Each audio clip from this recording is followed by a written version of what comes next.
growing up with a parent who spoke to me with harsh words sent the message that I was not liked and that I wasn't good enough, that I was unworthy. And I took that message into my adult relationships, and in order for me to feel worthy, I overextended myself and I people pleased.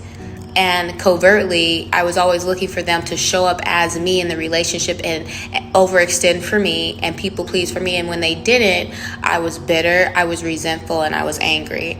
And I just grew. My resentment, my anger, and bitterness continued to grow the older and older I got and the less I received.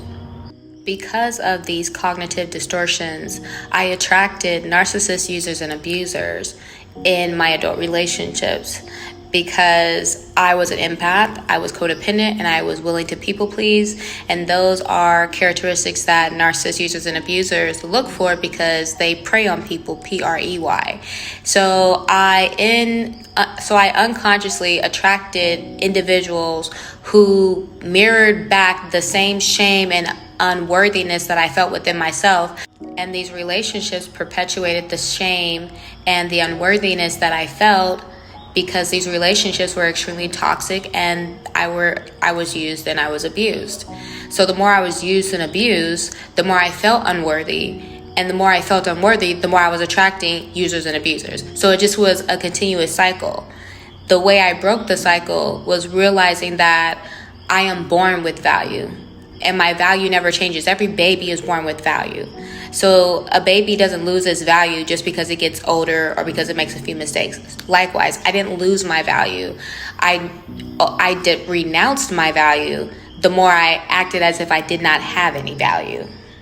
That cognitive distortion from childhood, feeling unworthy, feeling as if I didn't belong, was a lie. What it was is my parent was stressed, and that's the way my parent dealt with their stress. They dealt with their stress immaturely.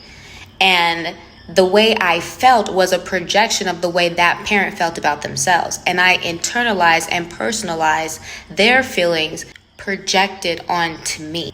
I actually internalized those feelings, and that's why I felt unworthy. That's why I felt unlovable, because that parent felt unworthy and unlovable.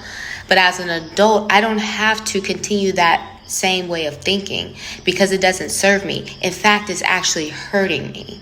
It's hindering my relationship goals.